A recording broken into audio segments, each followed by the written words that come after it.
11 ballistic missile 149 ட்ரோன்கள் 9ஆம் தேதி அதிகாலை உக்ரைனோட நேரப்படி ஹெவியான ஸ்ட்ரைக். அதாவது இப்பெல்லாம் மிசைல்களோட கவுண்ட் அதிகரிச்சிருக்கு. சமீப காலம் முன்னாடியெல்லாம் அது ஜனவரியோட தொடக்கத்துல இருந்தா மிசைல்களோட பயன்பாடுகள் அதிகரிச்சிருக்கு. ரெக்கார்டை பிரேக் பண்ணிருக்காங்க ரஷ்யா. அதுக்கு முன்னாடியெல்லாம் வந்து பண்ணா ட்ரோன்களோட ரெக்கார்டு பிரேக் ஆச்சு. இப்போ அது பழசாயிடுச்சு. இப்போ மிசைல்களோட ரெக்கார்டை பிரேக் பண்ண ஆரம்பிச்சிருக்காங்க. ஸோ ஹெவியான தாக்குதல்கள் பல பகுதிகளில் இதுல ஒடசா ஹெவியான அட்டாக் நடந்திருக்கு அப்படிங்கிறத பாக்குறோம். இதுல 23 தாக்குதல்கள் வந்து பாத்தீங்கன்னா 15 பகுதிகளில் நடந்திருக்கு. 23 ட்ரோன்கள் 15 பகுதிகளில் தாக்குதல் நடத்தியிருக்கு. ட்ரோன்களை டவுன் பண்ணும்போது உதிரி பாகங்கள் 6 பகுதிகளில் விழுந்து சேதங்கள் ஏற்பட்டிருக்கு அப்படிங்களும் உக்ரைன் ஜப்பான் சொல்லிக்கிறாங்க. தாக்குதல்கள் ஒரு சைடு இருக்கும்போது அப்படியே நம்ம களத்துக்கு வந்தோம் அப்படின்னா மொத்தம் 312 காம்பேட் கிளாஷஸ் அப்படியே இன்க்ரீஸ் ஆயிடுச்சு. பழையபடி வந்து பாத்தீங்கன்னா இன்க்ரீஸ் ஆகிறது பார்க்க முடியுது. இதுக்கு முன்னால ஒரு 50, 60, 100 இருந்துட்டு இருந்துச்சு. ஸோ இப்பெல்லாம் 312 அப்புறம் ரெகுலர் லெவலுக்கு வந்து பார்த்தீங்கன்னா வர ஆரம்பிச்சிருக்கு. ஸோ களத்துல திரும்பவும் சூடு பிடிக்க ஆரம்பிச்சிருக்கு. பல பகுதிகளை ரஷ்ய தரப்பு வந்து முன்னேற ஆரம்பிச்சிருக்கிறாங்க. இதெல்லாம் ரெஸ்ட் எடுத்துக்கிறாங்க.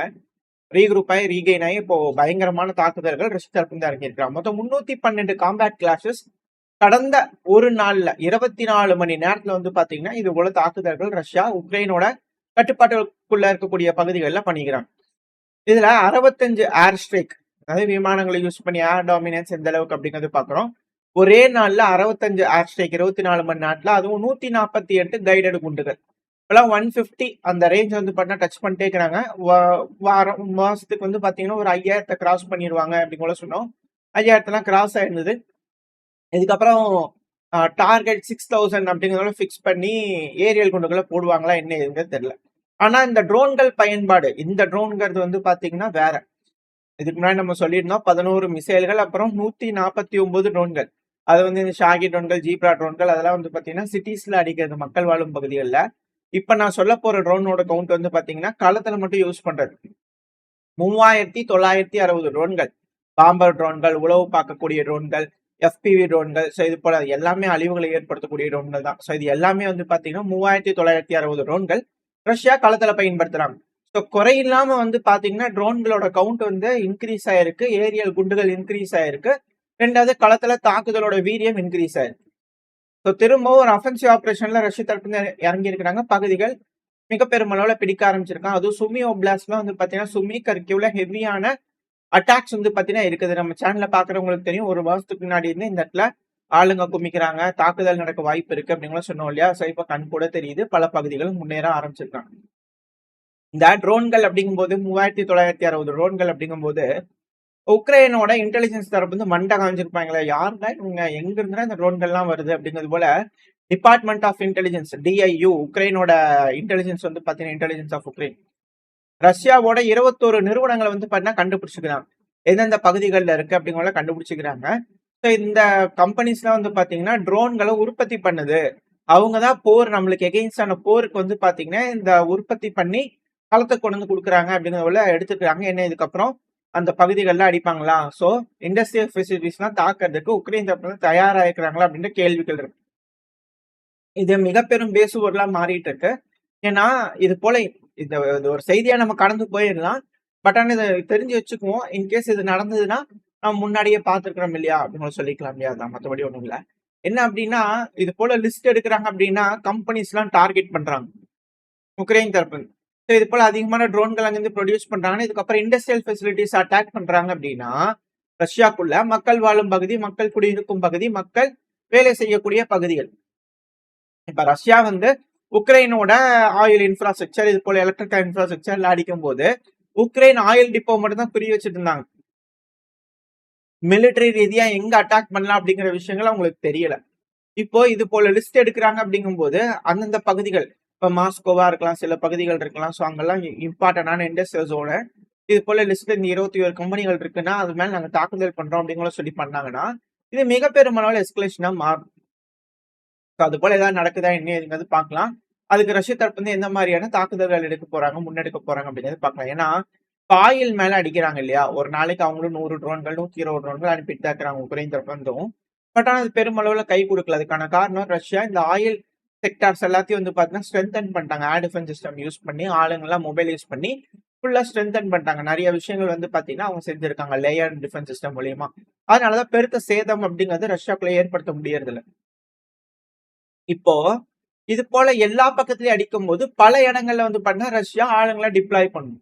ஸோ அது போல பண்றாங்க அப்படின்னா அதிகமான பொருள் சேதங்கள், அதிகமான நபர்கள் இது போல விஷயங்கள் ஆகும். ஸோ இது களத்துல வந்து பாத்தீங்கன்னா முன்னேறக்கூடிய ரஷ்ய வீரர்களுக்கு பாதிக்குமானா இந்த ஆயுதங்கள் இது போல விஷயங்களை சப்ளை பண்ணும்ல. ஸோ சப்ளை லைன் ஸ்ட்ரெச் ஆகும்போது மேபி முன்னேற்றங்களை தொய்வு ஏற்படலாம் அப்படிங்கிற செய்திகள் வருது. ஸோ இது ஒரு செய்திகளுக்கு பின்னாடி பல லிங்க் இருக்கு. ஸோ வெயிட் பண்ணி பார்ப்போம் என்ன நடக்குதுன்னு சொல்லிட்டு. ஏன்னா இப்ப ரஷ்யா வந்து பாத்தீங்கன்னா ஹெவியான அட்டாக், இந்த களத்துல வந்து பாத்தீங்கன்னா ஹெவியா முன்னேற்றங்கள் நடந்துட்டு இருக்கு. அதுவும் இந்த பார்டர் கிராசிங், இந்த ரஷ்யா உக்ரைன் இந்த பார்டர் இன்டர்நேஷனல் பார்டர் கிராசிங்ல வந்து பாத்தீங்கன்னா இந்த வருஷத்துல இருந்து பல பகுதிகள் அட்டாக் பண்ணி முன்னேற ஆரம்பிச்சிருக்காங்க. அதுவும் உக்ரைனோட மேன் பவர் ஆள் பற்றாக்குறை இருக்கிறது தெரிஞ்சுட்டு, ஆயுத பற்றாக்குறை இருக்கிறது தெரிஞ்சுட்டு பல பகுதிகளில் பல ஃப்ரண்ட்ல இப்போ ஒரு மேப்லோட இருக்கும். அது எல்லோ கலர்ல வந்து பாத்தீங்கன்னா சர்க்கிளா இருக்கு இல்லையா? ஸோ அது ரஷ்யா உக்ரைன் பார்டர் பகுதியில் வந்து பண்ணா புதுசா ரஷ்யா உக்ரைனுக்குள்ள வந்து பண்ணா இன்ஃபில்ட்ரேட் ஆயிருக்காங்க. அதாவது உள்ள ஊடுருவி வந்து சில பகுதிகள் கட்டுப்பாட்டுக்குள்ள எடுத்துக்கிட்டு இருக்காங்க. ஸோ அது எல்லா பகுதியிலிருந்தும் அட்டாக் நடந்துட்டு இருக்கு. இப்போ அந்த பகுதிகள்லாம் வந்து பாத்தீங்கன்னா முன்னேறாங்க அப்படின்னா ஒரு பஃபர் ஜோனா உக்ரைனுக்கு இருக்கும், ரஷ்யாவுக்கு இருக்கும். ரெண்டாவது ஆளுங்களை வந்து பாத்தீங்கன்னா எல்லா பகுதிகள்லயும் கொண்டு வந்து நிப்பாட்டணும், எல்லா பகுதிகள்லயும் ஆயுதங்களை வந்து பாத்தீங்கன்னா கொடுக்கணும். ஸோ ஆல்ரெடி ஷார்டேஜா இருக்கிறது. இப்போ உக்ரைனோட ஃப்ரண்ட் லைனை ஸ்ட்ரெச் பண்றாங்க அப்படிங்கும்போது பல பகுதிகளில் அதுவும் ஒரே இடத்துல பல பகுதிகள் அட்டாக் பண்ணும்போது ஸோ ஆள் பற்றாக்குறை அப்படிங்கிறது அதிகரிக்க ஆரம்பிக்கும். அது உக்ரைனோட ராணுவத்துக்கு வந்து பாத்தீங்கன்னா ஒரு ப்ரெஷரா இருக்கும், ஆளுங்க வேணும் அப்படிங்கிறதுக்காக. ஸோ ஆள் பற்றாக்குறை அதிகரிக்க அதிகரிக்க இது போல வந்து பாத்தீங்கன்னா ரஷ்யா பல பகுதிகளை முன்னேறதுக்கு வாய்ப்புகள் இருக்கு. இப்ப இதை டேக்கிள் பண்றதுக்கு தான் உக்ரைன் ரஷ்யாக்குள்ள இருக்கக்கூடிய அந்த இண்டஸ்ட்ரியல் ஃபெசிலிட்டிஸ் மேல அடிப்பாங்களா அப்படின்ற கேள்விகள் இருக்கு. ஸோ ரஷ்யாவோட தாக்குதலோட வீரியம் அதிகரிச்சிருக்கு, பல பகுதிகளில் முன்னேறிட்டு இருக்காங்க. ஸோ இதை உக்ரைனோட சோர்ஸான டீப் ஸ்டேட் தரப்பு வந்து அக்செப்ட் பண்ணிக்க ஆரம்பிச்சிருக்காங்க. கர்கிவ் பகுதிகளில் த்ரைக்கே இது ரொம்ப இம்பார்ட்டன்டான ஒரு பகுதி கர்கிவ்ல. ஸோ அந்த பகுதிகளில் முன்னேறி இருக்கிறாங்கன்னு bro Ukrainian source deep state உக்ரைனோட ராணுவத்தோட லிங்க் இருக்கக்கூடிய ஒரு அமைப்பு தான் டீப் ஸ்டேட். ஸோ அவங்களே வந்து பாத்தீங்கன்னா சொல்லியிருக்காங்க, அஃபிஷியலா இருக்கக்கூடிய அமைப்பு தான் டீப் ஸ்டேட். ஸோ அவங்களே வந்து பாத்தீங்கன்னா ட்ரைக்கே பகுதிகளில் ரஷ்யா தரப்பு வந்து முன்னேறாங்க அப்படிங்கிற சொல்லியிருக்காங்க. அதுவும் த்ரைக்கே ஹொர்மதா, ஒச்சான்ஸ் ஹொர்மதா அந்த வில்லேஜஸ் எல்லாம் சேர்ந்ததெல்லாம் ஒரு ஹர்மதா அப்படிங்கிற சொல்லுவாங்க. நம்ம எப்படி ஒரு டவுனுக்குள்ள வந்து பண்ணா பல வில்லேஜஸ் எல்லாம் இருக்கும். ஸோ அது போல வந்து பண்ணா அவங்க ஹார்மதாம்பாங்க. ஸோ ஒச்சான்ஸ் ஹார்மதால இருக்கக்கூடிய த்ரைக்கே கர்கி ஒப்லாஸ்ட் வந்து பண்ணா ரஷ்யா தரப்பு வந்து முன்னேறி இருக்கிறாங்க. அது கூட டொனஸ்க் பகுதியில ரஷ்யா தரப்பு வந்து முன்னேறி இருக்கிறதா உக்ரைன் தரப்புன்னு சொல்லிக்கிறாங்க. அதுவும் டீப் ஸ்டேட் தான் கன்ஃபார்ம் பண்ணிக்கிறாங்க. இது உக்ரைனோட மீடியாக்கள் வந்து பண்ணா ரிப்போர்ட் பண்ணிக்கிறாங்க. ப்ரிவெல்னே, வஷுலிவ்கா, நோவோஃபோரிவ்கா, பக்ரோஸ்க் பகுதிகளில் இருந்து முன்னேறிட்டு இருக்கிறாங்க அப்படிங்கிறதோட செய்திகள் உக்ரைன் தரப்பு வந்து கொடுத்துருக்காங்க. ஸோ டொனஸ்க் பகுதிகளில் 4 செட்டில்மெண்ட்ல முன்னேறிட்டு இருக்காங்க. பக்ரோஸ்க் ஃபுல்லா முடிச்சிட்டாங்க, அதோட புறநகரங்கள்ல முன்னேறிட்டு இருக்காங்க. At the same time Kharkiv பகுதிகளையும் முன்னேறாங்க அப்படிங்கிற செய்திகள் வந்துகிட்டு இருக்கு. ஸோ ஆள் பற்றா கூட அதிக அளவுல இருக்கு. இதெல்லாம் வந்து பார்த்தா நம்ம சும்மா சொல்லலாம், செய்திகளுக்காக சொல்றது அப்படி இப்படிங்கிறது போல இருக்கலாம். ஆனா இப்போ உக்ரைனோட மீடியாக்கள் தரப்பு வந்து அபிஷியலா வரக்கூடிய செய்திகள் என்னன்னா ராடா, அதாவது உக்ரைனோட பார்லிமெண்ட் இருக்காங்களே அது ராடாமாங்க. ஸோ அங்க ஒரு புது சட்டத்தை கொண்டு வரலாமா அப்படிங்கிறது போல பேசிக்கிட்டு இருக்காங்க. அதான் டிராஃப்ட் எடுத்துக்கிட்டு இருக்காங்க. என்ன சட்டம் அப்படின்னா ராணுவத்துக்கான நபர்கள் இப்ப வரைக்கும் 24 வயசு அப்படிங்கிற சொல்லியிருந்தாங்க இல்லையா, அதை கொஞ்சம் குறைச்சு 18 வயசுல இருந்து ஆளுங்களை எடுத்துக்கலாம். 18 வயசுல இருந்து 24 வயசுக்குள்ள இருக்கிறவங்க கட்டாயமா ஒரு வருஷம் வந்து பாத்தீங்கன்னா ராணுவத்துல சேவை செஞ்சே ஆகணும் அப்படிங்கிறது போல ஒரு சட்டத்தை உக்ரைனோட ராடால கொண்டு வரலாம் அப்படிங்கிறதோட வந்து பாத்தீங்கன்னா பேசிட்டு இருக்கிறதா இந்த டெபுட்டி எம்பி, டெபுட்டின்னு சொல்லுவாங்க, பீப்புள்ஸ் டெபுட்டின்ட்டு, உக்ரைனோட MP, servant of the people, Zelensky அவர்களோட கட்சியில இருக்கக்கூடிய ஒரு நபர் தான் வெஜில்னிவ்ஸ்கி. அவர் தரப்புல இருந்து வந்து இது போல செய்திகள் வந்திருக்கு. இது உக்ரைனோட மீடியாக்கள் வந்து பாத்தீங்கன்னா பப்ளிஷ் பண்ணியிருக்காங்க. ஸோ ஆள் பற்றாக்குறைக்கு வந்து பாத்தீங்கன்னா மொபைலைசேஷன் ஏஜை கம்மி பண்ணி இருக்கிறாங்க. ரெண்டாவது ரஷ்யாவுக்குள்ள எஸ்கலேட் பண்றதுக்கான வேலைகள் பார்த்துக்கிட்டு இருக்காங்க. இந்த பிரச்சனை அப்படிங்கிறது அதிதீவிரமா நடந்துகிட்டு தான் இருக்கு. இப்போதைக்கு பேச்சுவார்த்தை அப்படிங்கிறது போல நடக்கிறதுக்கான எந்த ஒரு இதுவும் தெரியல. பேச்சுவார்த்தைகளை சீர்குலைக்கிறதுக்கு பேச்சுவார்த்தையில் இருக்கக்கூடிய ரஷ்யா தரப்புல இருக்கக்கூடிய அலெக்ஷேவ் அவர்களை அசாசினேட் பண்றதுக்கு உக்ரைன் தரப்புல இருந்து ஆளுங்களை அனுப்பியிருக்காங்க. அதுவும் ஆதாரப்பூர்வமா இப்போ ப்ரூவ் ஆயிட்டு இருக்கு. இந்த பிரச்சனையெல்லாம் இப்போதைக்கு முடியுமான்னு கேட்டீங்கன்னா இன்னொரு 5-6 வருஷத்துக்கு முடியாது அப்படிங்கிறது போல பல அனலிஸ்டுகளோட கருத்துக்களா இருக்கு.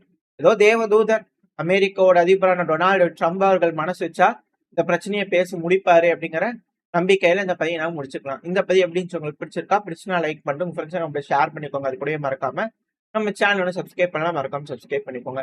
அப்பதான் நம்ம போடக்கூடிய வீடியோக்களை மதிச்சு யூடியூப் 4 பேருக்கு ப்ரொமோட் பண்ணும். உங்களோட அன்பு ஆதரவு எனக்கு எப்ப இருக்குன்ற நம்பிக்கையில இந்த பதிவை நான் முடிச்சுக்கலாம். இந்த பதிவு நல்லா இருக்குன்ற நம்பிக்கை அடுத்த பதிவு சந்திக்கிறேன். Stay safe. பை.